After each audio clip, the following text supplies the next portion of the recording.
Okay, let's try it again. Hello and welcome to the Secret Adventures of Black People. I'm your host, Nicole Hill.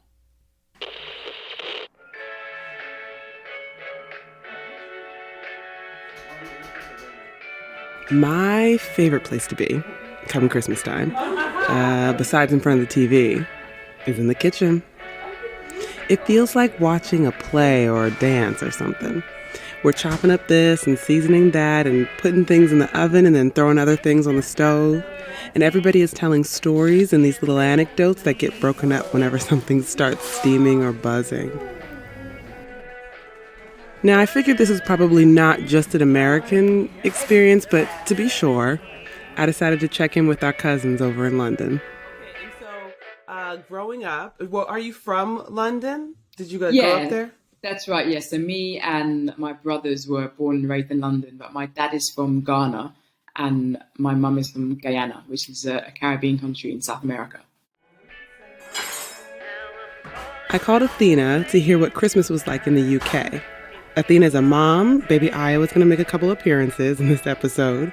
And she's also a comedian and a writer, and she's black and British. But it's not that simple.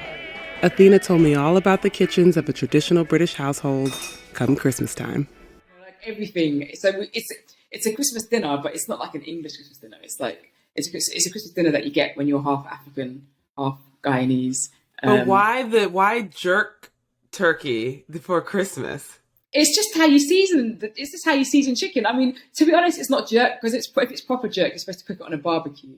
But our turkey is black. Okay, when it comes out of the oven, it's not burnt black, but it's black from the seasoning. If that makes sense. So when I see other people's, I remember when I obviously we tend to grow up in vacuums. So when I went off to university and you meet how other people and you see how they cook, they would just like kind of take a chicken and just put it straight in the oven. And I didn't know people lived like this. I was like, what are you doing? But yeah, lots of seasoning. And I guess the closest way to describe the way we season chicken is sort of jerk seasoning. It probably isn't proper jerk, I'm not Jamaican. But it's, when you say jerk, people know what you mean. Like a really thick, sticky, peppery, hot, sweet, savoury, delicious kind of seasoning. Goes on the meat 24 hours before, and then it gets roasted.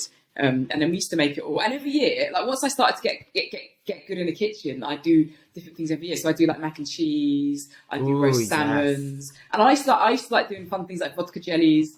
Hey, wait, is it like a very black thing to have mac and cheese there? Like, is mac and cheese very important to black people over there? I think it is. I think that mac and cheese is a Caribbean thing, but it's also, I know it's a big thing in America too. It's very important, like the most important. So and it's weird. I can't understand how both Americans and Caribbean people are really into mac and cheese, but obviously there was some dialogue there. And there was a meeting, and it was tabled, and it was agreed that we would eat mac and cheese with our roast dinners. Yes.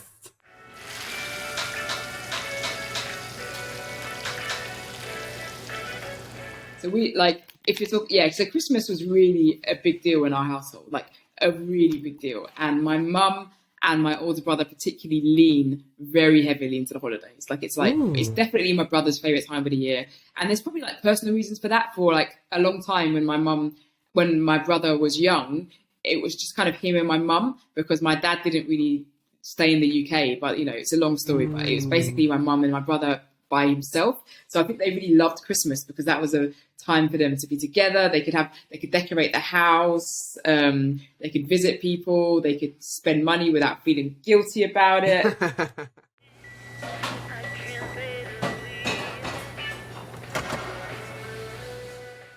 We used to make our mince pies from scratch, and we still do. So what is a mince pie? Oh my god, a mince pie! My god, you are not British. A mince pie is basically a small pastry, and it's filled with something called mincemeat, but there's no meat in it. Minced meat is just basically raisins and dried fruit, and like English people put suet in it, which is pig fat, but we don't use that. because that's like pagan stuff. We don't have no pork. Godless people. Exactly. But yeah, mincemeat is just like a very sweet. It's almost like a really savoury jam made out of raisins, and it sounds disgusting. It really sounds so gross. Yeah, it really does. I think a lot of people outside of the UK are like mince pies are gross, but we make them from scratch in our household, so we never bought in mince pies. And I think they're really nice when you make them from scratch.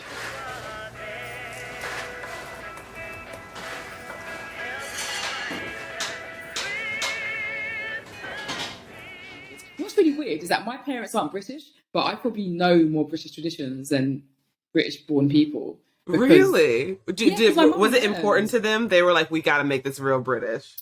I don't think my mum did it because she wanted us to be British. I think when she first came to this country, she needed something to do, so she learned how to bake, and she learned how to bake off from the TV shows on at the time and the recipe books at the time. You couldn't go to a shop and buy a Guyanese cookbook, or a Caribbean cookbook, but you could buy English stuff. So she learned how to make pies and jams and roast dinners and a lot more pies. English people like pies. Yeah. Lots of pies. And gravies and cakes and all these things. So I grew up in a household where, actually, now you mentioned Dickensian earlier. I grew up in a really traditional English Christmas household. None of my black friends really lent into Christmas as much as we did. I was always conscious of the fact that I remember having this boyfriend, and he came to our house for Christmas Day once, but I had to pick him up. And when I went to his house, he was Congolese. And when I went to his house, they didn't even have a turkey. There was no decorations. They were like, we might go to, yeah. And they were like, we might go to the shops later. And I was like, but they're all shut. Like, what are you doing? And I think most people who are kind of African or Caribbean descended, they do their own version of Christmas. So they'll do rice and peas and their own jerk or curry. But we always did it the British way, but with our twist. We always really were like, well, this is the tradition, so let's do it this way. And I became conscious. Well, I became conscious of that, but I didn't feel bad about it. I just thought, oh, okay, most people are normal, and they just they don't. But we've just done things a bit different.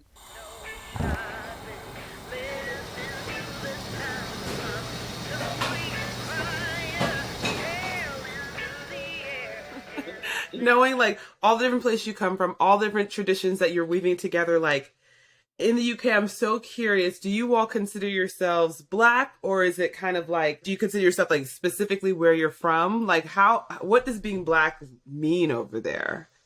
I think that's a really hard question to answer. And I think perhaps what's different to maybe the African-American experience to ours is that obviously there's lots of Africans now in America who literally come from the continent or other Caribbean countries. But generally speaking, if you're, when you're Black British, you're second generation or maybe third generation. So you have a real connection to the country. You don't feel connected to Britain in that way. We've not been there for 5, 6, 7 or 8 generations. We've been here a much shorter time. And I'm actually mixed race. My mum is Indian.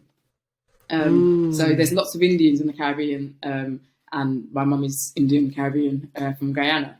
So do I see myself so I can only speak to my personal identity, or how I see my personal identity. Now, I definitely have to say that I'm British, because when I go to Ghana, they're like, you're British.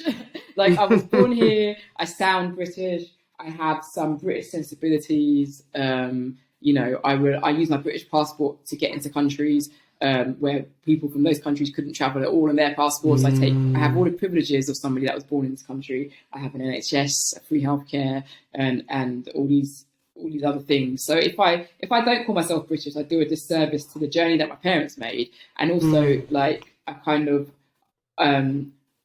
betray the idea that nationality is just admin.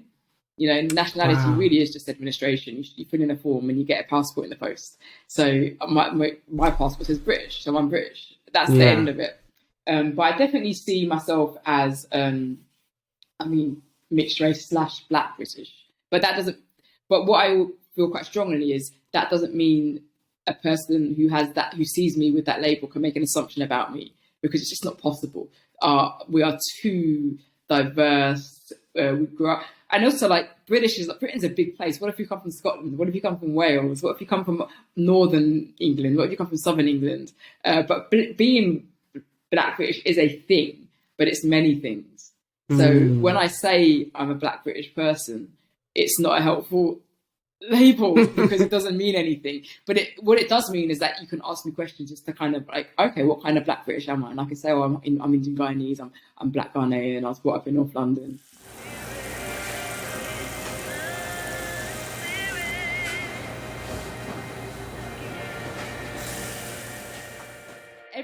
Every Christmas, it would be a real treat when we were kids. We'd go to a department store called Brent Cross, which is in North London. It's quite famous if you're from North London. And our treat would be to pick out a new thing to decorate the house with, whether it would be like something big for the tree, or a new set of lights, or a new thing to hang from the window. And we still have all of this stuff. So I can remember going to the shops and picking out all this stuff at Christmas. And I think, looking back, I think it's because like we weren't like a poor family, but we weren't like really rich. So it was about how can we it's dark, it's cold, it's miserable. How can we just pick ourselves up? And so I think Christmas was very therapeutic. And because a lot of our family aren't in this country, it's fundamentally just me and my brothers. We've got some cousins here and there, but I think it was just a way for my mum to make up for that lack of extended family so we didn't have the people, but we had the tinsel. And God knows what else. But yeah.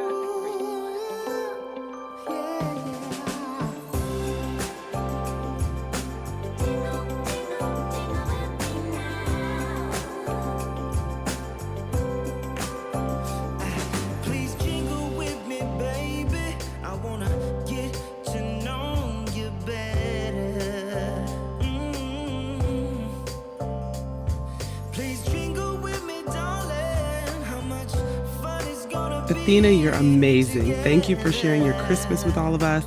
You can follow Athena's adventures by subscribing to her podcast, Keeping Athena Company.